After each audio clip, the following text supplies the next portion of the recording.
কল্লোলিনী তিলোত্তমা, মহানগরী, city of joy. নানা মানুষ নানা নামে ডেকে থাকেন তাদের প্রাণের শহর কলকাতাকে। তবে কলকাতার আরও একটি পরিচিত নাম রয়েছে, কালীক্ষেত্র কলকাতা। রামকৃষ্ণ পরমহংসদেব, বামাখ্যাপা, বহু কালী সাধকের ভূমি এই নগরী। দক্ষিণেশ্বর, কালীঘাট, আদ্যাপীঠ, বহু জাগ্রত শক্তিপীঠ ছড়িয়ে রয়েছে এই শহরে। যেমন শিবক্ষেত্র বলতেই মনে হয় কাশী বিশ্বনাথের বেনারস বা বারাণসী। কৃষ্ণ নাম নিলেই মনে হয় মথুরা, বৃন্দাবন। তেমনি মহামায়া কালীর সাথে ওতপ্রোতভাবে জড়িত এই শহর কলকাতা।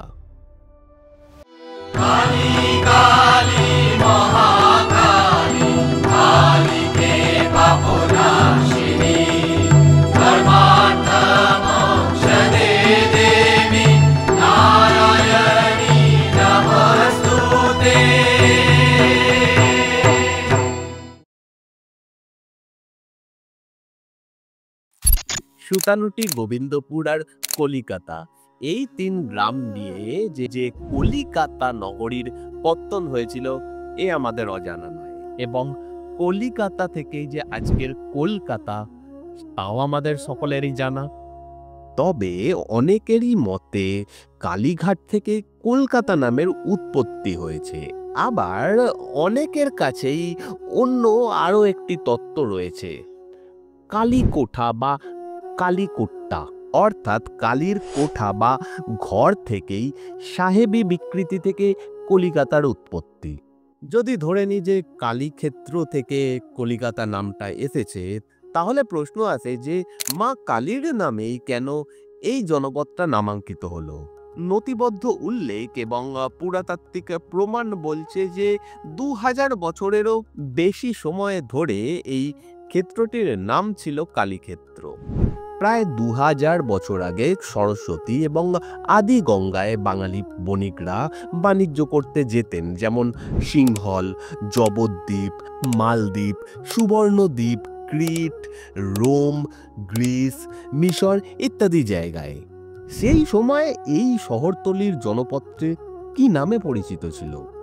সেই উত্তর রয়েছে গ্রিক দার্শনিক এবং গণিতজ্ঞ টলেমির বিবরণে।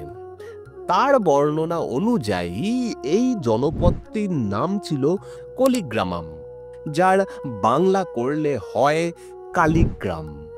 এই নামটি অত্যন্ত তাৎপর্যপূর্ণ। আজ থেকে 2000 বছর আগেও আমাদের জাতীয় জীবনে কালী নাম এতটাই প্রাসঙ্গিক ছিল যে জনপদের নামই ছিল কালীর নামে। কালীঘাটে মায়ের মূর্তিটি সেই বহু প্রাচীন শিল্পরীতির নিদর্শন বহন করে। সেন যুগে কালীঘাটের নবনির্মাণের সাথে বল্লাল সেনের নাম জড়িয়ে রয়েছে। এই কালীক্ষেত্রই আইনি আকবরীর সময়ে কালীকোটা নামে পরিচিত ছিল, যা থেকেই আজকের কলকাতা নামের উৎপত্তি। বঙ্গভূমির 12 ভূঁইয়াদের শিরোমণি মহারাজা প্রতাপাদিত্যের একাধিক দুর্গ ছিল কলকাতায়, আজকের শ্যামনগর এবং বাগবাজারে। তিনি ছিলেন মা যশোরেশ্বরী কালীর সাধক। কালীঘাট মন্দিরের পুনর্নির্মাণের কাহিনীতে তার এবং তার কাকা বসন্ত রায়ের নাম জড়িয়ে রয়েছে। কলকাতা তথা বাংলার মানুষের সংস্কৃতি এবং নীতির অংশই হচ্ছে দেবী কালী। প্রাচীন ইতিহাস বলছে যে আমরা মানে বাঙালি বরাবরই শাক্ত অর্থাৎ মা কালীর উপাসক। কলকাতা নামের ক্ষেত্রেও সেটা প্রযোজ্য।